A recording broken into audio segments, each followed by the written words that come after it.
Meilleur jeune joueur de la dernière Coupe d'Afrique des Nations remportée à domicile, Simon Adingra traverse une période de doute. Depuis son arrivée à Sunderland en Première Ligue, l'ailier ivoirien peine à enchaîner les minutes. Peu utilisé, parfois relégué sur le banc, sa situation devient préoccupante à seulement quelques mois de la CAN 2025. Cette inactivité en club pourrait peser lourd dans les choix des Mers Faé, sélectionneur des éléphants, qui compte pourtant sur Adingra comme l'un des piliers de sa ligne offensive. Vif, imprévisible et décisif, le jeune ailier avait marqué les esprits lors du sacre de janvier. Mais sans rythme et sans confiance, peut-il retrouver ce niveau à temps ? Le staff technique devra surveiller de près son évolution d'ici le début du tournoi et les supporters croisent les doigts pour que le talent d'Adingra ne soit pas gâché par un passage à vide en club.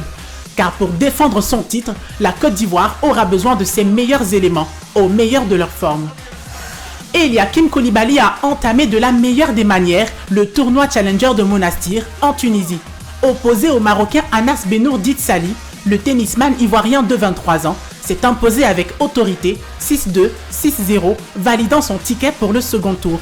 Solide dès les premiers échanges, Koulibaly a dicté le rythme du match grâce à son agressivité et sa maîtrise.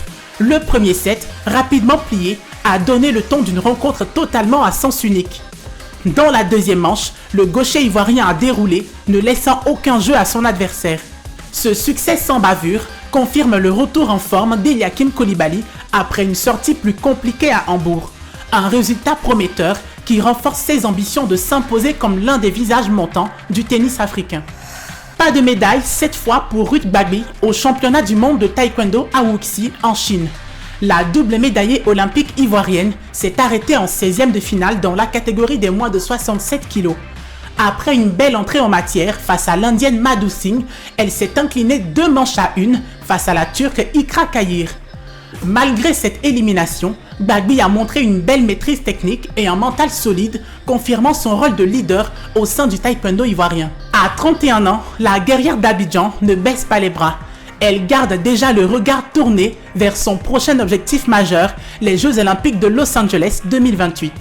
La Côte d'Ivoire s'apprête à accueillir la 14e édition du championnat d'Afrique de tir à l'arc du 19 au 23 novembre au stade Robert Champroux. Un rendez-vous continental majeur qui réunira 21 nations et où les archers ivoiriens entendent bien briller à domicile.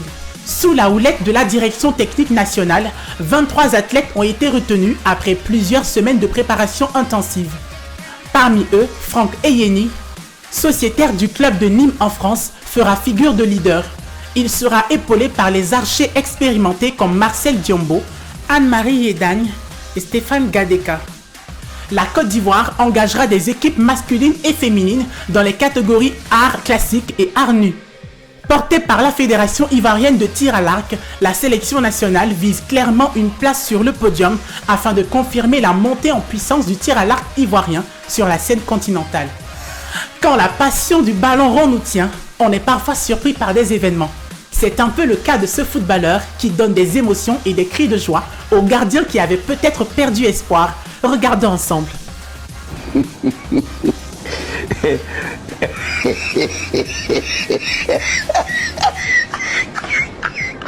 Allez, on se retrouve demain pour une autre brève sportive.